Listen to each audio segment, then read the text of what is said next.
Thank you guys for tuning in. You guys got to let everybody know this message that I'm about to give you, because this is something that I just found out.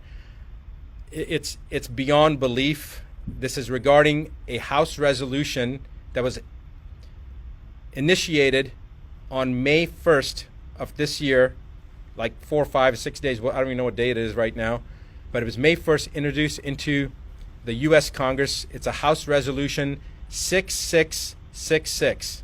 That is not an exaggeration. I have no idea how this works, but this is what the actual House resolution number is, 6666. And I'm going to read you what that House resolution is. Please make sure that you pass this on to every single person that you know. I don't care whether you're in the United States or not, you got to get this information out. House Rule 66, or House Resolution 6666, is for COVID-19 testing, reaching, and contacting everyone act. The acronym is TRACE Act. Again, TRACE Act stands for testing, reaching, and contacting everyone. It was introduced by Bobby Rush, who is a Democrat from the state of Illinois. And they have introduced this bill into the House, and they're going to roll this out from a testing standpoint in Ventura County, California, which happens to be where I'm at right now. And I couldn't believe that I heard this, but basically this act is to allow individuals to come into your house, and if you've got a cough, or somebody in your family has a cough, or you have a fever, or anything that they determine that shows that you have COVID-19, regardless of whether you've been tested or not. They will also test people, but remember that testing already has been shown to be there to be a high rate of false positives. False positives meaning you don't have COVID-19, but the test shows it's false positive. It's showing up as positive, so they call it a false positive. We already know from the studies previously done as far back as 1984, but as recently as 2018, that individuals that did not have COVID-19 or coronavirus, even in the cat model, cats that had never been exposed to coronavirus, tested positive if they had had a flu shot, if they had the trivalent or the covalent flu shot.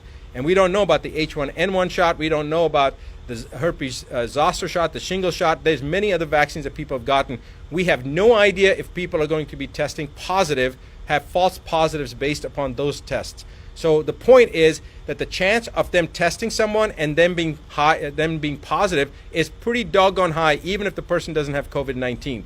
But they're going to use that to pull you or your loved ones, especially your children, away under pretense of public safety. They're going to say that your child has to be removed from you because you have COVID-19, and so to protect your child, we're going to take that child. Or we're going to take your grandmother or your father or you and put you into quarantine. This is a load of rubbish, because if you're in your home isolated, who are you going to expose? All right? And if they're going to try to take you away from your family, the chances of you having infected your family, even if you did really have COVID-19, is about 99.9%. So this is a bunch of BS. They're using this as an attempt to further divide us as individuals. They divided us from our friends, from our social circles. Now they're dividing us from our own family units. This is the most ominous sign so far that we've seen. I want you to all wake up. I want you to pass this information on. I want you to tell every single person that you know what's happening. If you're not in the United States, I don't care. It's coming to your country as well. And if you're in the United States, you need to contact your representatives.